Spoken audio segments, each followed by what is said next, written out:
Are you wondering if your kiddo may be constipated? If so, you are not alone. Constipation is actually a much bigger problem in kiddos than a lot of people want to admit.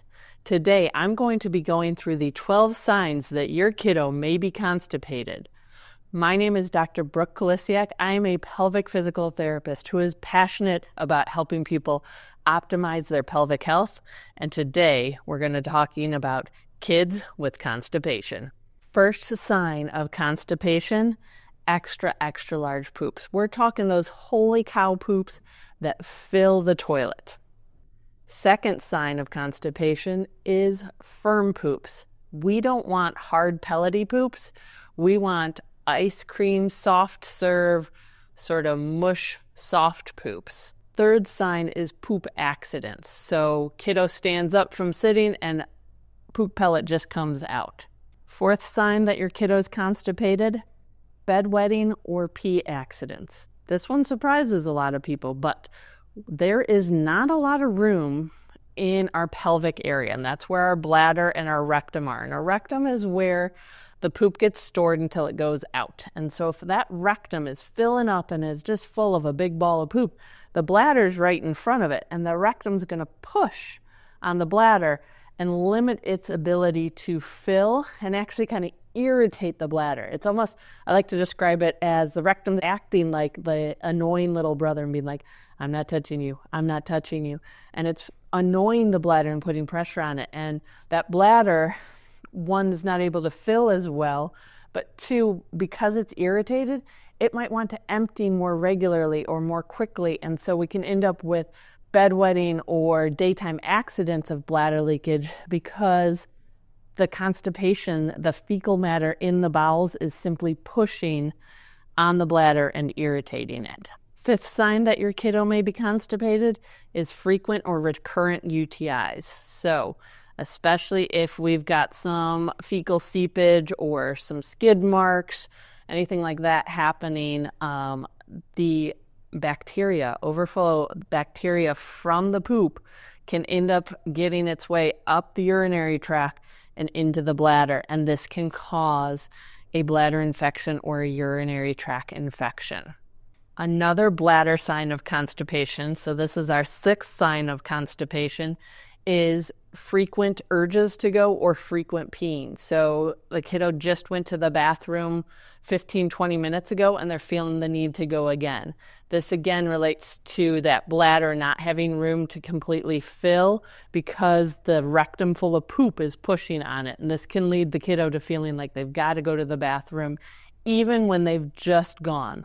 So that feeling of gotta go, or going just in case all the time can be a result of constipation.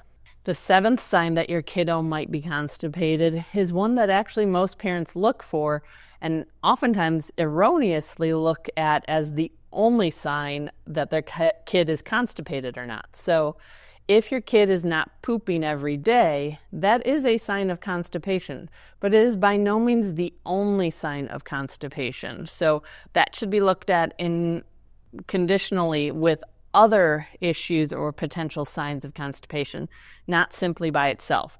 But if your kiddo is not pooping every day, that can be a sign of constipation. On the flip side, our eighth sign of constipation is that your kiddo may be pooping more than 2 times a day.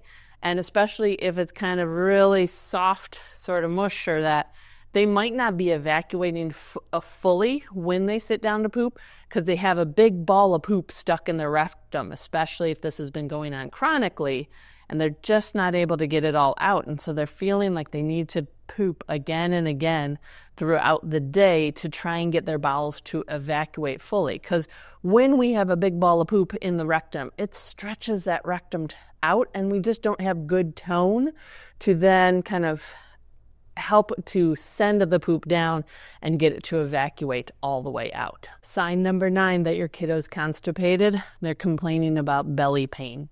Did you know that constipation is the number 1 cause of belly pain in kiddos?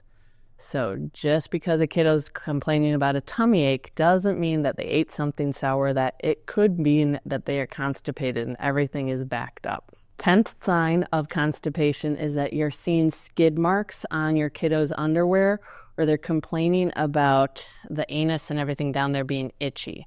So again, a clogged rectum cannot empty well, and it might mean that we end up having some residual there that ends up on the anus, and the skin and the tissue around there can be irritated from the poop being around, and the kiddo might not actually feel like they can clean themselves well all the way. Super loose poop is our 11th sign of constipation, and this one really throws a lot of parents off because they're thinking, wait, my kiddo's constipated, they're going to have hard poop and they're not going to poop very often at all. But what can happen in that situation where poop just keeps getting stored up in the rectum? Think of it as just a big ball of poop stuck in the rectum. What can happen is over time, because the rectum gets stretched out and doesn't have good tone, softer poop, kind of liquidy poop, can kind of flow around that big ball of poop and end up seeping out because the rectum and anus don't have good tone because they've been stretched out by the big ball of poop. So it's not uncommon with kiddos, especially with chronic constipation, to have seepage of liquidy poop kind of coming out where the kiddo may or may not even be aware that it's happening. Our last sign that a kiddo may be constipated relates specifically to the younger kiddos. These guys may not be doing well with their toilet training or start to have issues with it.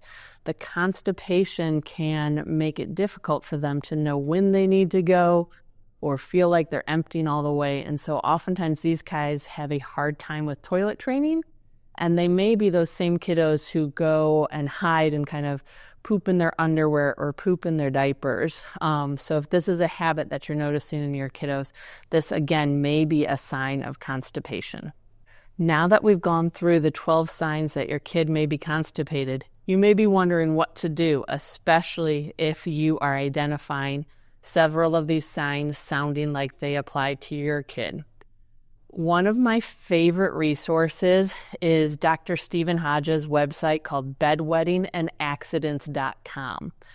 This website is a wealth of information that explains how bowel problems arise in kids and how these bowel problems can get missed so often or just pushed to the side where doctors are saying, oh, they'll outgrow it, and not necessarily seeing that connection between the bowel and the bladder. So if the bladder symptoms that I talked about surprised you as issues that could be related to constipation, you may be surprised to know that constipation is the #1 cause of bedwetting and bladder accidents in kiddos. But unfortunately, a lot of people in the medical community haven't quite caught up with the research on this and still think that bedwetting and bladder issues are just something a kiddo will outgrow. It's behavioral, it's psychological, and really, if they did a simple x-ray to look at what's going on in the bowels, for a lot of these kiddos, we would find that they have a rectum full of poop. And so I highly recommend, if you are identifying with any of these issues, go check out Dr. Stephen Hodges' website, bedwettingandaccidents.com. It is full of information to take to your healthcare provider, to educate you as a parent, to help you help the kiddo. And one of the things that may also be helpful is partnering up with a pelvic physical therapist to help assess your kiddo's toileting habits and how things are going. A pediatric pelvic physical therapist can help you so much in making sure that you're kind of optimizing things so that we can eliminate the constipation as quickly as possible. So those are 2 great resources to kind of check out if, now that you've heard of the 12 signs of constipation in kiddos, you're wondering if, hey, this sounds like my kid. So hope you found this helpful. Tune in for our next video next week. Thank you for watching our video. We hope you found it informative. We put out weekly content on pelvic health topics because we want people to be able to optimize their pelvic health throughout their lifetime. Make sure you like and subscribe our channel so that you're alerted when our next video becomes available.